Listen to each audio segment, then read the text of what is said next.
Good morning. It is our last day here in Mexico, and we are going to see Chichen Itza, one of the 7 wonders of the world. Or for those that really speak, it's Chichen Itza. Why you gotta do that? Because I was corrected yesterday. Were you really? By who? By the two people sitting behind us. Chichen Itza? It's Chichen Itza. Chichen Itza. If we've got time, we can go swim in another cenote, which would be great, because after those tours in the ruins, you're wicked hot. I will say, I feel like I smell all the time here. All the time. And I smell anyway on a normal given day. That's why I switched to men's deodorant, because it works better for me on this trip. The men's deodorant isn't even cutting it. Don't worry, I didn't switch to women's deodorant. How are you feeling about our last day? I'm a little sad. And a little ready to go home. I am also feeling the same. I'm ready to go back and do things a little differently. I feel like... Your perspective has changed? Yeah. Yes, I do feel that way also. Some things that were important to me are not important to me anymore. That we don't like jump right back into it and get like caught up in Christmas and get all busy right off the bat. Right, right. I really like to just remember that life is to be enjoyed a little bit more. While there aren't a lot of people here, I can't take out the nice camera because it's an extra fee, or else they'll confiscate it. How fantastic is that? This one over here, oh my goodness.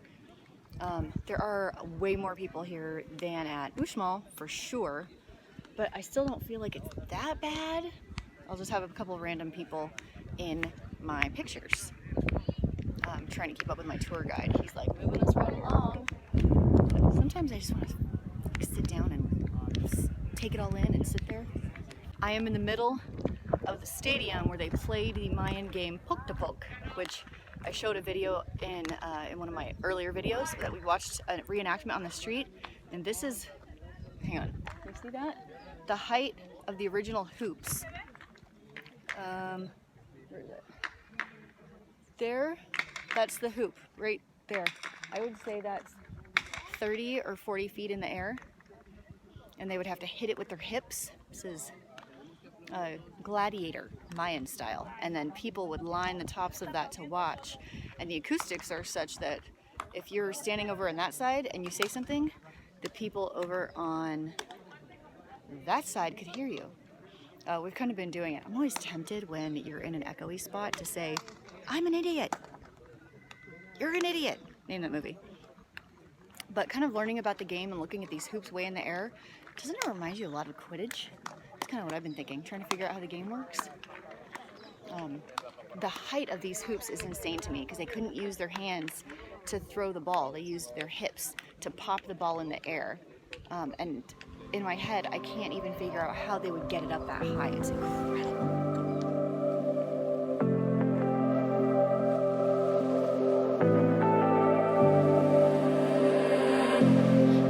So sure of our love, I never thought of any reason, a doubt about us, and now I'm right back at the start. Halfway through a bottle, baby, and nothing's enough. I thought that I could keep it all.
at 6:45, and apparently people don't eat at 6:45.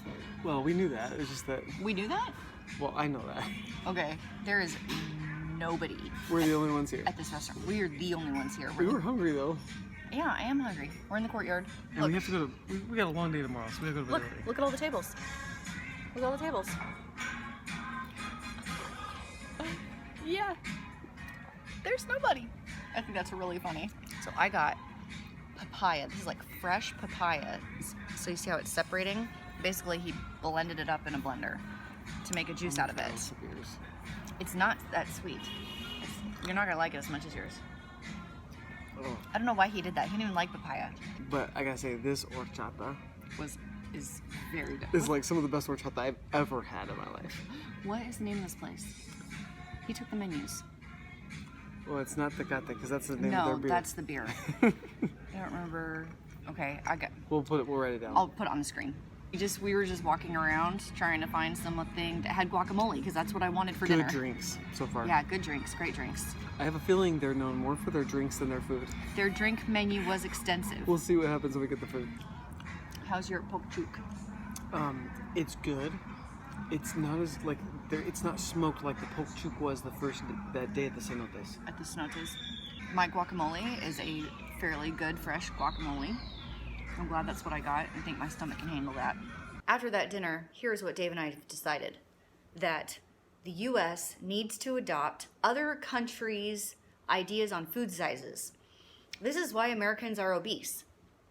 And this is why we spend way too much money. This is why we have credit card debt and why we are obese. We can solve these two nationwide issues if we adopt